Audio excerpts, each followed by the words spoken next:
Hi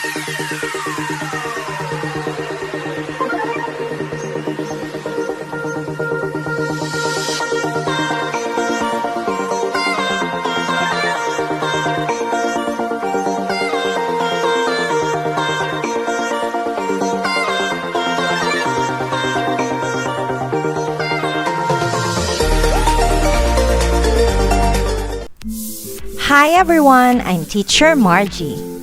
Naumpisahan nyo na ba ang paggawa ng BIS form?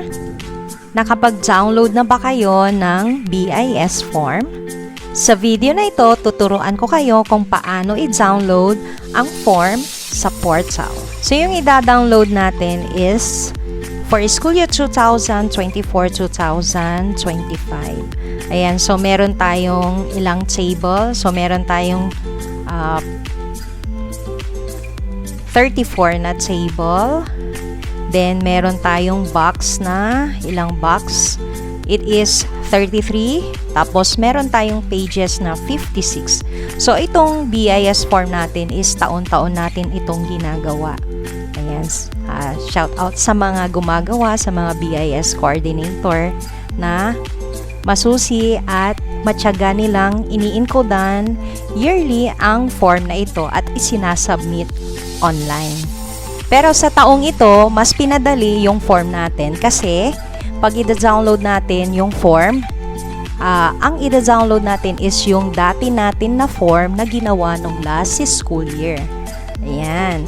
So, ang kagandahan nito, meron na yung mga data na galing sa mga dati nating data last school year. So, ang gagawin na lang natin is mag-update tayo for the school year 2024-2025.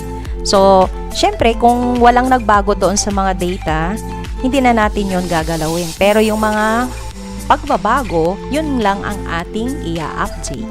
Ayan, katulad na lang ng mga pangalan ng school head, pangalan ng SDS, or sa mga signatories natin, o sa mga data pa na lagi nating ini-input. Katulad na lang ng mga enrollment. Ayan.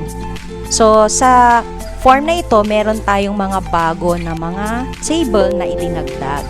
Ayan. Sa inyong browser, i-type lang ang LIS website. Tapos, mag-sign in kayo gamit ang school head account at saka yung password niya.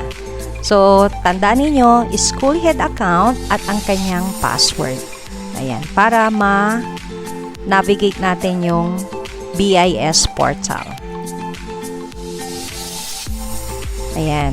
So, kung ganito yung lumabas sa inyong screen, i-click nyo lang yung drop-down button na katabi ng pangalan ng inyong school head.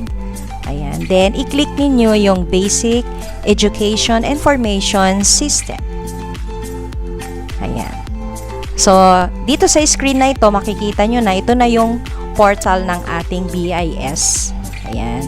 So, Ano Elementary School, School ID 102227 dashboard. So, ito yung dashboard natin.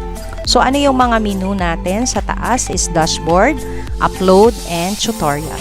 So, ang bubuksan natin is sa upload na menu. So, makikita natin dito sa dashboard, 0 pa kasi wala pa tayong ina-upload na file na ating isasubmit online. So, punta muna tayo doon sa upload. Ayan. So, makikita nyo dito. So, meron tayong school profile. Yan yung government elementary school profile. Pag secondary naman, iba rin yung nakalagay dyan. Then, ito yung dina-download palagi natin yearly. Ayan. So, current version. Pero ngayon, ang i-download natin is this one. So, dito sa column na import from previous school year 2023-2024. So, ito yung sinasabi ko kanina na i-download natin para ito yung file natin na ginawa nung last school year. Ayan. So, ang kagandahan nito, ang gagawin na lang natin is mag-a-update ng mga bagong data. Ayan. So, i-click nyo lang yan. So, kapag na-click nyo na yan, na-download, successful na. So, ito yung itsura ng ating form. So, ipapakita ko lang sa inyo yung itsura niya. Ayan. So, ayan. Katulad ng nabanggit ko kanina, meron tayong 34 na table, box na 33 and 56. So, napakadami. So, yearly yan na ini-encodean natin. Pero ngayon, mag-update na lang tayo. Ayan. So, meron na tayong mga encoded data. So, ang gagawin na lang natin, mag-update. So, ang napansin ko dito kasi binuksan ko na ito. So, dito sa table 12.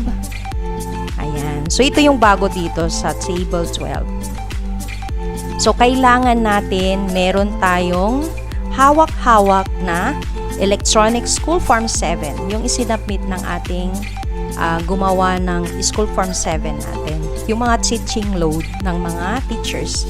Ayan. So, meron tayo dapat na data na ganon. So, dito sa column na ito, meron yung teachers with less than 360 minutes. So, meron tayong 5 na nailagay dito kasi yun yung nakalagay doon sa SF7. Ayan. Then, meron naman tayong more than 360 minutes. Ibig sabihin, mga overload.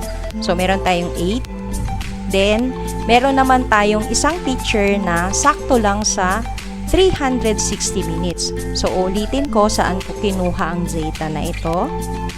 So, ibinasi ko po ito sa School Form 7. So, yan yung ini-encode natin na teaching load ng kada teachers. Ayan. So, lahat ng mga personnel yun yung in-encode natin. Ayan. Pero dito, ang hinihingi lang ay yung mga nagtuturo. So, meron kaming 15 na teachers.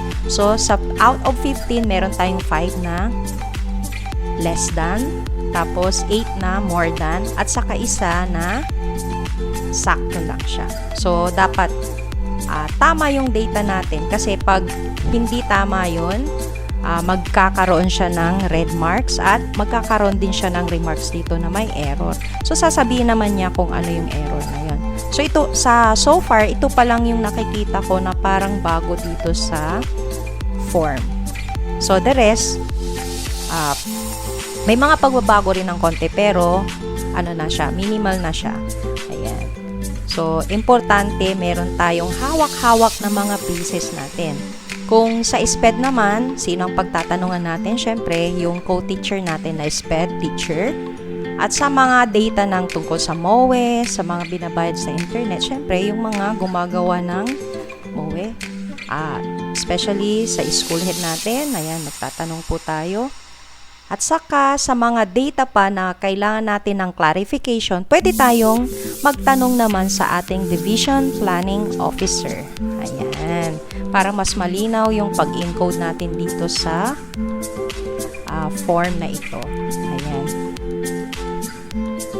Sana nakatulong itong video na ito para mas mapadali ang paggawa ninyo at pag-download dito sa form ng BIS. Maraming salamat!